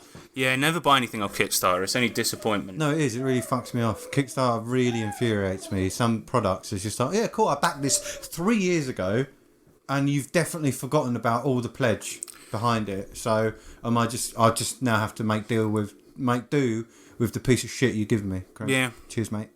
Where's Dark Trails? Up your arse. But it basically might as well be. If it was, that would be painful though, because it's a very thick book. Last one, he says, have any good icebreakers for conventions or meeting new people? Conventions, I think we should focus on. I think a good icebreaker in general, just at a convention, is to immediately go in with an accent as a character. What? Even before you've done a game? No, sometimes you sit down, you don't really do introductions, and you go, okay, what guys are going to play, and then you get given pre-gens, and then you could just sit there and be like, you go, I shall be playing this guy. Yeah. Because then it will get straight into it. Yeah, one, it will get straight into it, and two, it means you can kind of be a bit silly, because sometimes people, or at least I know I do, you thrive on being a bit of a dick. So you be a bit of a dick, embarrass yourself in a comfortable way that you. Well, and then everyone's immediately comfortable, aren't they? Because it's like, well, okay, we know we can relax and just be idiots. Yeah. So that's quite a nice one. Well, I was going to say the same thing. Usually, just sitting down to play gets rid of that very quickly. Yeah. Not for everyone. I mean, I'm the type of person that hates speaking to new people. So I don't even know, like at conventions, obviously it's different because I'm gaming with new people, that's fine. But I don't have any good icebreakers. In England, it's usually just to insult somebody, isn't it? You just go up and be like, oh, nice hair, mate. Oh, look at that, you dickhead. Yeah. So, I don't know, like, it's a hard one to answer because I don't really have any, I'm a deeply awkward, socially awkward person. Yeah, and believe it or not, so am I. But you're very outgoing. You're like really good at meeting new people. Or at least if you are like shaken up inside, it definitely doesn't show. And I genuinely think you're very good at it. Well, to be honest, you just got to get yourself a little bit overexcited, because at least for me, I'm like. Me and you as well, we're both kind of hyperactive drunks. Yes. So generally, I believe what you're referring to is like when we're out for drinks and some randos come along and we just talk to them. Yeah. But that's a good thing. It's like, if you're faking confidence, people can't tell the difference. Mm-hmm. So the thing is, if you want to be like, don't have any good icebreakers, so to say, but just drink 2 beers. Yeah. Just drink 2 beers and you'll be like, all right, mate, how's it going? And just talk about your surroundings. Because the thing is, it's like, an ice-breaking technique is all well and good, but just being a normal person and talking to somebody normally, which you can only do really if you've had 2 beers. 1's not enough, 2 is just right, 3's too many. Yes. Just for the introduction part. Yeah. After that, it's fair game. Go mental. Yeah. Do coke. The new Coke that Elon Musk is going to reintroduce. Oh yeah, the old one. He's going to put Coke back in Coke. Is he? He said he's put up a bid to buy Coke, and he said if he gets it, he'll put Coke back in Coke. Ah, what a guy. CJ comes in with the next question. He says, "What's worst theme song to an otherwise great TV show?" This is probably It's probably more your bag because I don't really watch much TV outside of reality TV. I have to say the shut it. The theme tune to Below Deck Sailing Yacht is pretty bad, but you know that's Below Deck Sailing Yacht. What was anyone expecting? Bad theme songs though. I don't think there are many. Well, they're all fitting, aren't they? At least they're meant to be. The ones I can think of are Death Note Series 2. With that fucking raucous death metal shit. Oh man, was that the one when it goes? It's so wildly inappropriate for the type of show that it is. What does it say? Yeah. And it's like, yeah, I think that's one because the show is very slow paced, considered, and it's like, but then you have that, and it's just like, and it's like. Yeah, that's inappropropriate. And the rest of it is all, really nice and like... Yeah, it's like really quiet. And Neon Genesis Evangelion is a good one. Because that's a very typical anime theme tune. But then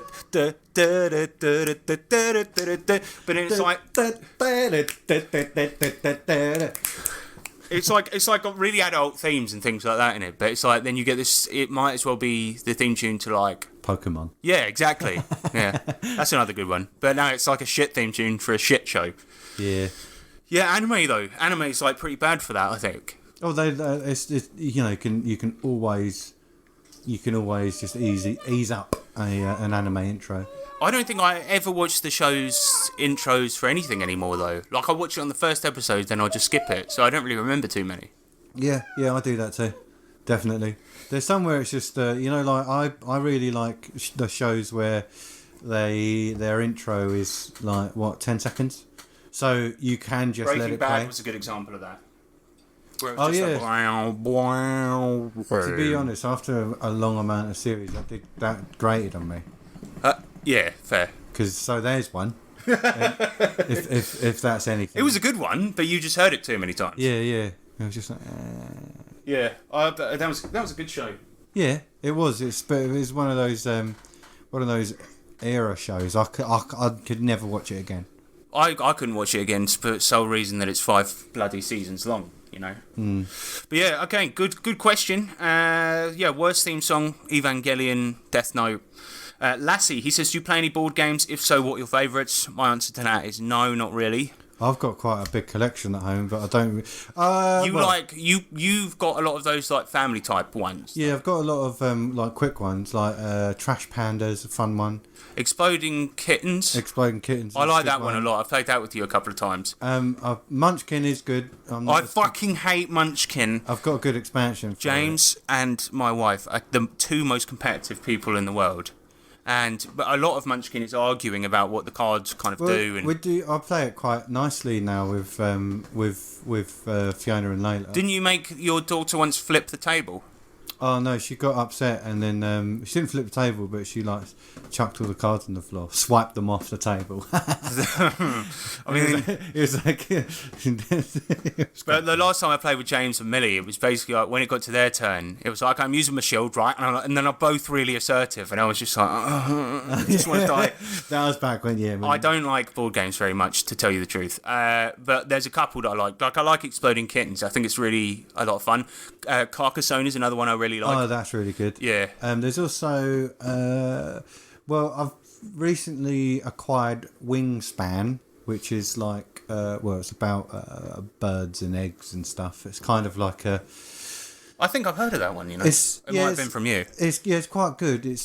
But it's kind of like a deck building game, but you're not necessarily building a card deck. You're building points, because they're always about points. There's a good farming simulator one called Agricola. Oh, yes, I've heard of that. That looks good. That's quite good. But it really, I'll tell you what, so it's really good, but my God. So a session will last half an hour, but you really, really, really need to carefully consider all of your moves because you have X amount of rounds and when the game ends, it ends. And then you have to obviously achieve something at the end and then it's points. But it really destroys my mind. I have to be in a really good... because it's quite frenetic and quick. Yeah, it was really taxing on the old brain works. It's a good one. Oh, that's a good point. Chess. Is that a board game? Does that count? Definitely a board game. Yeah. Nice. Chess is a good one. Yeah, that's really good. That's good. I mean, it's going places. It is. That's one that I do frequently. If you haven't heard about it, look it up. It's good. Basically, it's a fictional game from a show called Queen's Gambit, and it's really good. Oh, there is actually another good one, which is you can have like 20 players on this one, like a party Checkers. game. Oh. It's called Eat Twister. Chicken. No, it's called Herd Mentality, and essentially Herd mentality. Herd Mentality. I went too close to the mic there. Sorry for everyone listening. That must have been really annoying. Basically, it's a word association game, and you have to choose the most common answer. As in, like, what is the best colour of underwear to wear? And then everyone writes it down. Right. And flip it over. If you match other people, you get a point. If you're the odd one out, then you get something and whatever. And obviously, it's another one of those where you're meant to get the most points. But it's herd mentality. You're meant to choose the most common answer, and it's really good. There's tons of cards. Sounds good. Yeah, and it's so easy to play because it's just, it's simple rules. And I tell you what it is. I mean, this links back into the theme of the bloody show. What it is with board games, right, is that they're obviously all got their own systems and things like this. And I went through a phase with my wife where we bought a lot of them and things like this. And it was like, we played a lot of board games, but it's like then you stick it away in a cupboard for a couple of months, play it later on, and then it's like I have to reread the rules every time. And I just think for that reason solely they got my nerds. But also I just don't like I like card games. I like them a lot, but I am not very good at them. Like things like Magic the Gathering, Keyforge. Oh, I like your standard deck of cards card game. Yes, yeah, those types of ones. I like.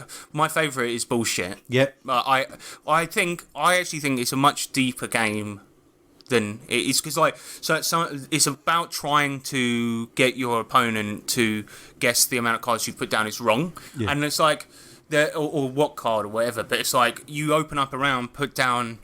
You go, I've got 4 aces. You put down 4 aces, and then nobody's going to do it at the beginning of the round. Then you finally do put down the real 4 aces, and you've got to time it perfectly. I think it's a lot of fun. Like, it never gets boring. Was the one 3 of one, 4 of the other? 2 of the other, 1, 3 of the one. 2 of one, 3 of the other 2. No, what is it? It's called 3 of one and 2 of the other, isn't it? Yeah, that's the one. Yeah. Oh. I can't really remember the rules, but I played it a lot on holiday. Oh, yeah, they're good. They're good fun. The quick ones that you can chuck out at a dinner table, or not dinner table, just at a table. Poolside. In the poolside. With a nice drink. And a nice man. Yeah, so, James, you're more of the board game expert. Yeah, so there'll be some at UK Games Expo, actually. I might have a look. But mainly, the only reason I buy board games is when they come with a lot of minis. Oh, I tell you what, that's fantastic. Mm-hmm. The D&D ones are great for that. Next up, Bargle the Infamous. He says, do you see... Oh, this is related. Do you see board games as crowding out RPGs in the gamer space, much as collectible card games did in the late 90s and MMOs did in recent decades? I see it as two completely separate hobbies, to tell you the truth. I mean, there are some that try to bridge that gap. One that consistently makes me cringe, right, is there's one called Roll Player, like it's like a roll of dice, and the cover has got this like really epic artwork of it, and it just the thing makes me cringe. And I see so many of them go up for sale. You can't bridge the gap. No, I just don't think it really works. Apparently there's a new one. Sorry to go off on a slight tangent, but there's a VR version of where you'll have a board in front of you, and you can play with obviously people around the world because it's the VR. Like Oculus system. Oh, I know there's a new one, yeah. Yeah, and then you've got a pretend table in front of you, you roll the dice, and it's like the people that you're controlling will animate. I like the idea behind that, but you know, like I've seen the videos of it, and it looks really cool. But the thing about it is, it's like, at the end of the day, you know what it's going to be. It's like all of this stuff's going to be gated behind paywalls. You're going to be paying as much as for these virtual minis that you are for the real ones. And then it's going to be like, every animation is going to be the same, which kind of defeats the object, because tabletop RPGs, what's happening is minis your imagination. Or not, it's theatre of the mind. Well, and I think it sort of defeats the point. That's why I like Tabletop Simulator for that type of stuff, because it's more like just moving minis around a board. Yeah. And then the rest of it is still in your mind a bit. Like you can get way more intricate with like Tabletop Simulator and stuff like that. But say for instance, that VR game is a game, it's not a platform. Oh, yeah, that's right, yeah. So if you had the ability as a GM to, say, control X amount of animations, and then you could just be like, yeah, use these for this game, and, you know, if as a GM you had time to do this, and they allowed you to customise stuff, then yeah, that would be cool. But yeah, but that one we're talking about, I can't remember the bloody name of it. Nah, me but neither. as far as I recall, it's a game where you set up dungeons for your mates and run them through it. But I think with the board games and the RPGs trying to, those gap bridging ones, I always think that there's some good examples, and I think there's one called Dead of Winter, I think it's called, and it's a zombie survival one where you pick a character, but it's more about surviving. You're not trying to roleplay or be a character or things like this. And I often think that if you start with one of those board games, it will kind of mislead you into thinking RPGs are just all about fighting, or whatever. And because that's what happened with us. And we played the old one, and it was good. It did get us into it. But I've never liked those types of things. I see board games and RPGs as two separate hobbies that are linked by some common factors, but mostly are just, completely different. My son is being turbo cute. Stop it. Stop being cute. Yeah, I don't know. I don't think board games will ever crowd out the RPG space for that reason. Not at all. It's just not going to happen. They are completely separate. Like, my girlfriend, she appreciates RPGs, but she'll never play them. I don't think she'll maybe get stuck into a one shot, but that's because she's too cool. That's why. Yeah. As is my wife. Yeah. Big York Rex with a kung fu grip. He says, what elements are most important for urban adventures centered around a single city? How do you craft urban adventures to differentiate them from cruise or overland travel? How do you keep your players from just pulling up the stakes and having their PCs leave the city permanently? You've got to put investment in. I think you've got to tie personal effects into the urban environment. Why are they there? Who's been captured? Oh, someone close to them are there. You have to find them. You know, that kind of stuff. Yeah, exactly. You have to tug on the heartstrings. That's a really easy, good one to use. But yeah, and it's like, you've got to give them a reason for being there, even if that reason is as simple as you run a drug business in London. I mean, Tough Guys was set more or less in the same city. Yeah. There was an episode where he went to Spain and one where you went to Japan, but that was about it. And that also just, I have kind of a rule at the beginning of games like that where and this is probably the clumsiest way to do it, but I'll just say, right, this story is about gangs in London. Now, if your character wants to leave, that's absolutely fine, but they're leaving the story behind, effectively. Oh, yeah. If they have a good reason to leave, that's fine, but you create up a new character after that. But that's also a good way to You'll often find that people will find reasons to be invested because of that. Like when I said about, because Ryan, one of our players, he's often a troublemaker, he's often the one that gets everyone banned from cities and things like this. Burns it down. And when I told him during our D&D campaign, right, the Phandalin is your home base. If you're arrested or you leave or you have, then you're out of the campaign. Yeah, if you're arrested, you're serving the jail time, so you must run up a new character. What he did is he ended up setting up a forge there and a blacksmith and then a college to train new apprentices and things like this. And so, that was one technique.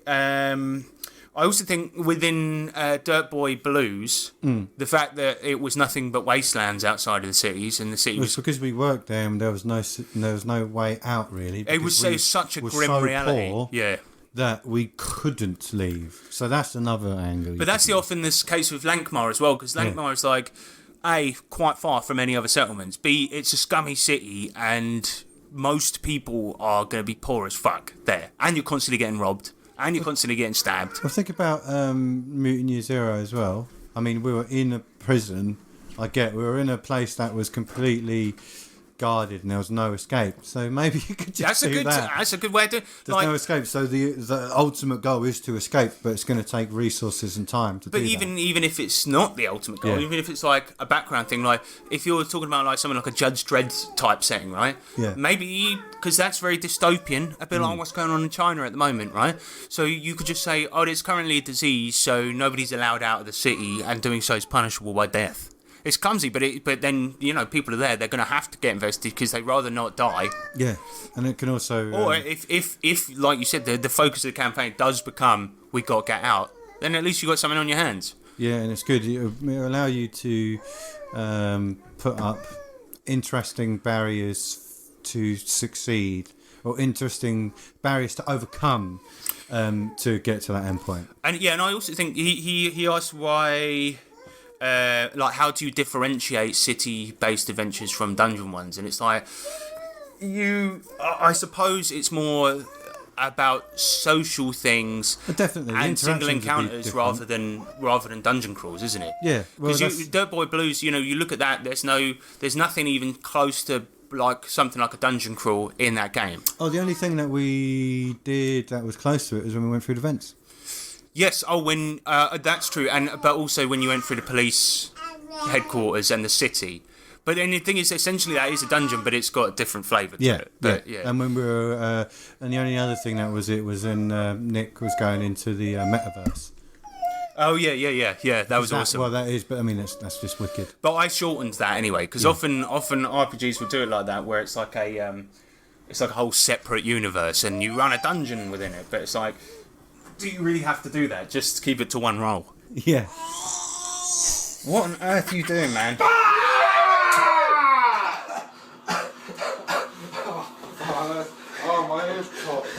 The Buttman, he says, how do you combat RPG burnout? To tell you the truth, I don't really get it. So, well, it really... I guess I've had it in some campaigns where maybe one episode, last fucking session, I had a great time, but I was so tired. But you were. I hope it was still fun. Oh yeah, no, of course it was. But you were personally burnt out. Yeah, emotionally and physically. Yeah. So, but I don't know. I think a really good way to do it, and this is a thing I've used in campaigns before, is to just switch it up for one night. Do something different. 100%. It's so good. If you right, here you go. So none of us at the table would mind having a long battle for 3 constant sessions, right? We wouldn't, but. There is a chance that we could get burnt out from that situation because there's a lot to factor in, and then our cogs are going to be whirring and whirring and whirring. So, after the first session, if it's 4 hours of it, and then the next week we go straight back into it, we could get mentally burnt out, RPG burnout from that. So yeah, definitely change it up, and that's what Harrison does a lot. Because I did it in the 5e campaign where I tried to keep it to different types of adventures. And indeed the Deadlands one as well, but it's like doing that keeps it fresh for me to where I enjoy it. I'm only going to make an adventure about something I enjoy, to the point where in 5e we did a spin-off episode where we played your D&D characters being in the 80s in a university in Texas, doing a Scooby-Doo-like story. Yeah. And then what was cool about that is you brought the shotgun from that world into the D&D world and reverse engineered it so that you could make shells for it. But yeah, something like that, just switch it up. That's my main thing, really. And the worst thing you could possibly do is read a new RPG and get excited about that, because the chances are you're going to hate the game you're playing even more. Like, if you're like, oh, I don't know if I want to finish this campaign, and then you sort of read the big new shiny thing, you're going to be like, yep, I'm killing all my players next sesh. We're going to move on to... That's what I told Ryan the other day when his character took like 3 wounds in one hit or something. I was like, why the fuck are you doing this, man? I was like, I'm trying to kill you because I want to play something else. But obviously I didn't mean it, but I just thought it'd be funny. But I think he was like, why do you always do this? And I was like, I don't think I've ever done that, but there we go. But yeah, RPG burnout. I also think take a week off. If your group plays once a week, take a week off and just go, because actually sometimes a bit of absence will make the heart grow fonder, right? Yeah. The people will be more excited maybe because you'll be well hyped for it as well.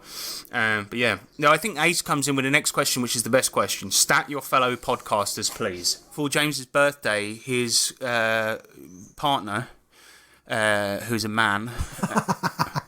Why is that funny? Don't be a homophone. So, yeah, his partner got him a all rolled up, and within it I said it would be cool to have a character sheet of James in there, like statted and everything, so I made one that she put in there.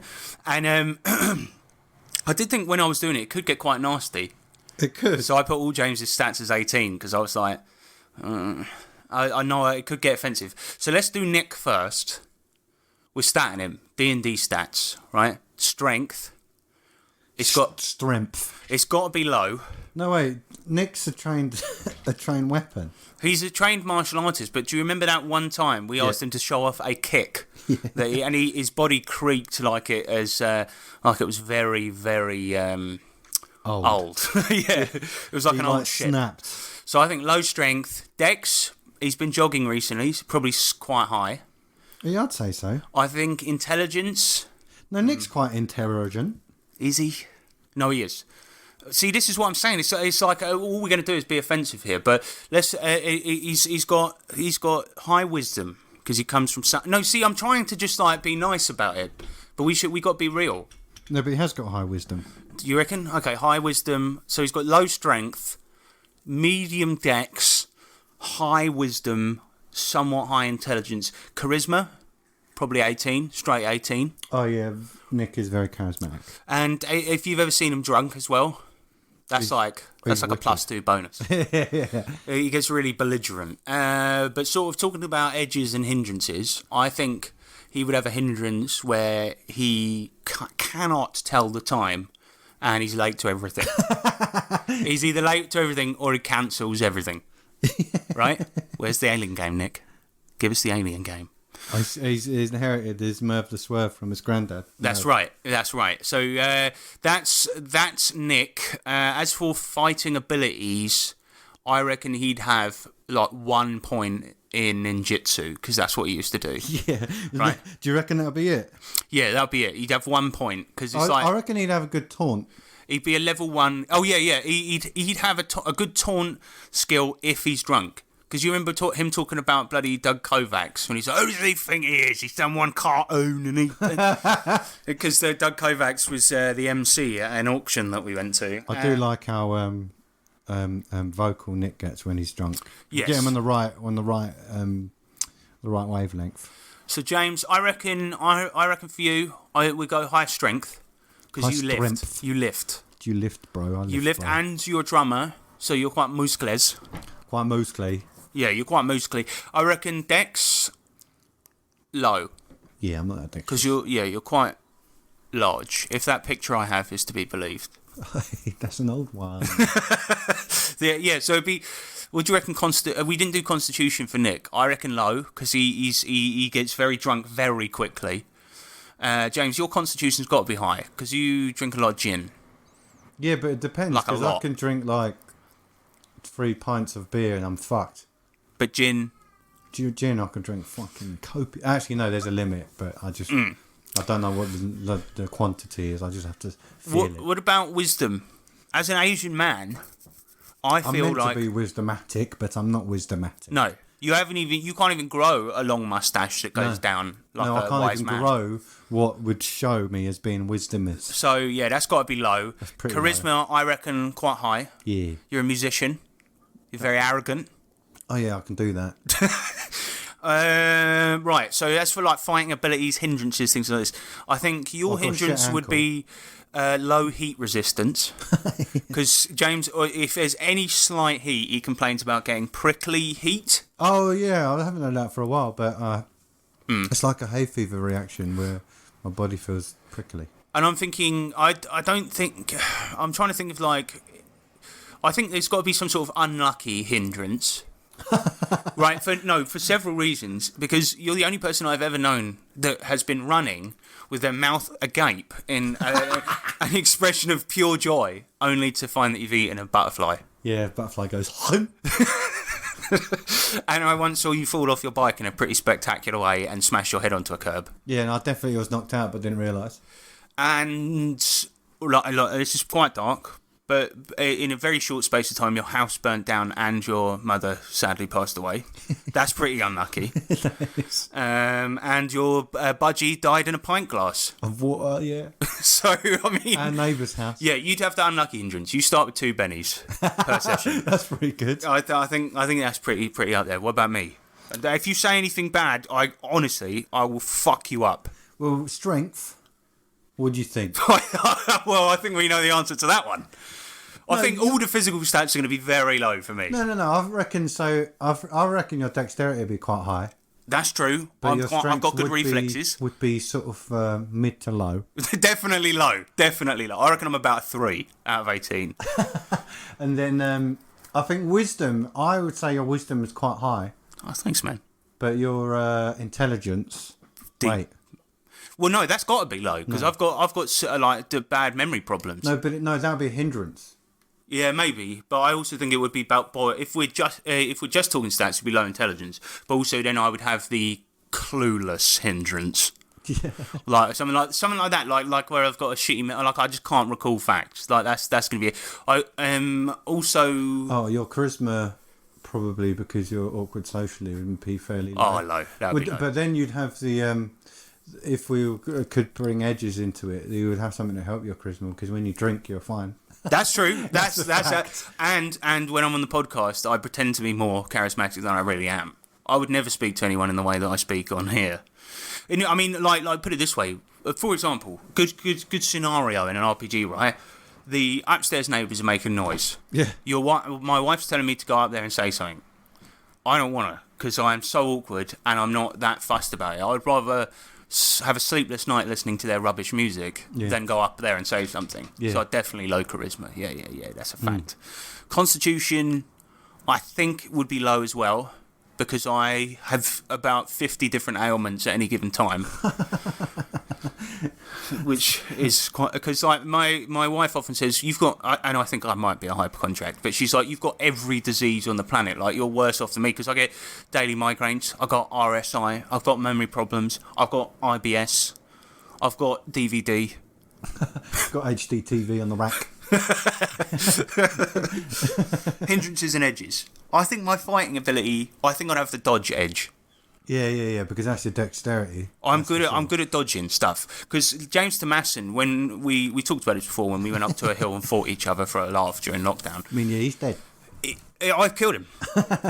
He was really tall before, and now I've punched him down to 3'5". Punched him down a peg. Yeah, so he's a dwarf. But he must have thrown about 200 punches and hit me with about 3. Why do you never back me up on this, man? It was like the ratio. Like mine were all solid hits. Bam, chuck him on the floor. Bam.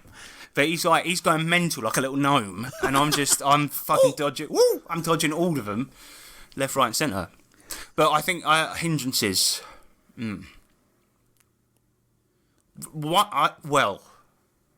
So for those that have seen People Just Do Nothing, people consistently compare me to the main character of that, who's really arrogant. And Ryan has also called me arrogant before. And listening to some of the old podcasts, I definitely was. Because I've been listening to them again because James suggested for like a 101 episode special that we do a recap. And I listened to it and I hate myself. I'm like, oh my God, I thought I knew everything. And I was saying Pathfinder was the best game on the planet. So I'll probably say arrogant. Which is annoying. That's why it hurt me so much, because I know it's a bit true. Even my wife says that I'm like that guy. And he's a cunt. He's a dickhead. Yeah. He's a fucking idiot. Oh. I think it's a bit harsh to say you're quite like him. I think it's just because you have a good emceeing skills. A similar facial look. Oh. That's about it. Because he's got dark hair and eyebrows. Isn't he Polish as well? Probably. Zagrafov is his name. I don't know. But anyway, this is depressing. So stats, basically, ignore all of them, we're all 18s. That's right, fact. So fuck you. What about Sean? I think, because we've had a lot of demand recently for Sean to come back on the podcast. Well, I think... Hindrance, autism. Edge, nice. Very nice. Yeah, too nice. Too nice. That's a hindrance. Yeah, okay, so he's got 2 hindrances. So he's autistic, too nice, low fighting ability. No, actually, you fought him. He's got good reflexes in a particular moments.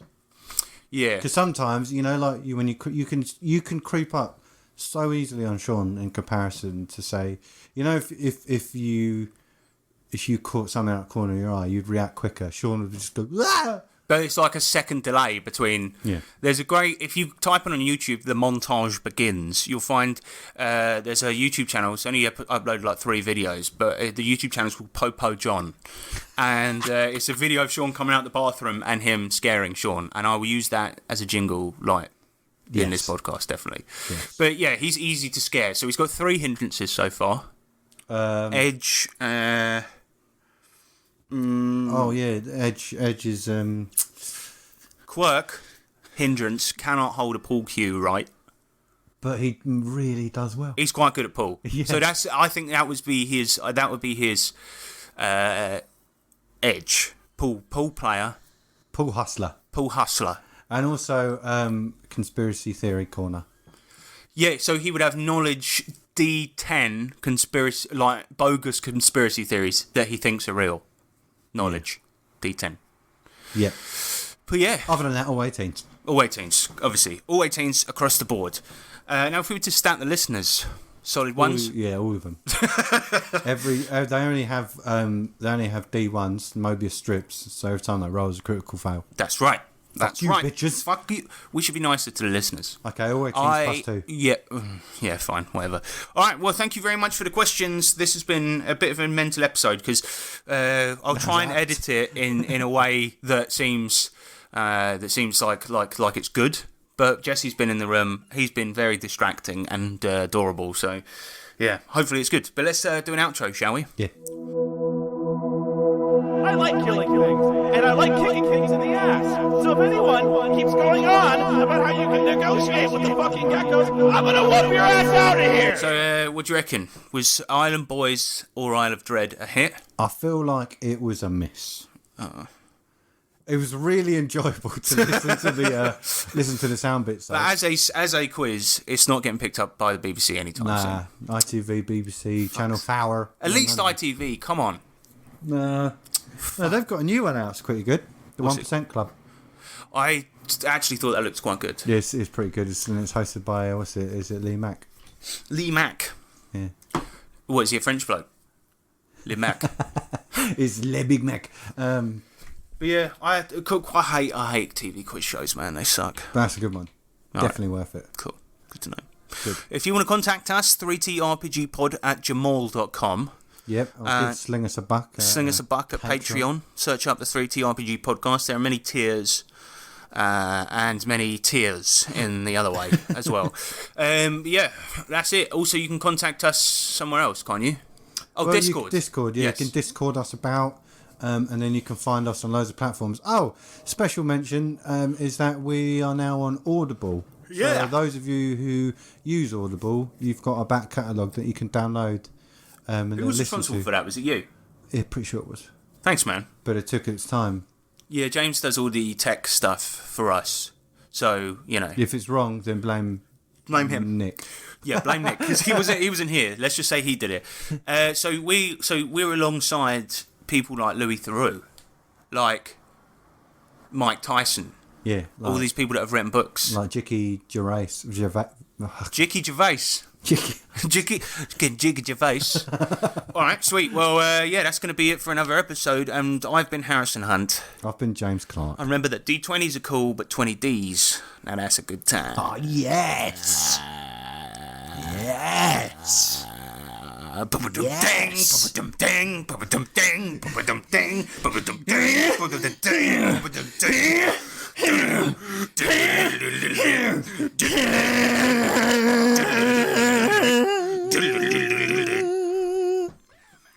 Cool. Bury me underneath everything that I was. I know you like to drink Strongbow, cause you wanna get strong like beer. But you'll get beat like a bongo. Deep in the woods I'm there, so don't come near. And I know you like to drink Budweiser, cause you wanna get wise like Brown. But you'll get murked like an insider when he snitches about the town. So, hi, it's me, the carnivore. I'll leave your body all sore. You don't wanna fight or war, cause you'll endure. Right hooks up into your jaw. You don't wanna bear that strong, it's long. Cause I'll beat your chest like King Kong. And you'll hear bells like ding dong when you've just been battered like ping pong. So, anyway, it's back to the beer. You don't wanna end up with one this year. One ear on your face.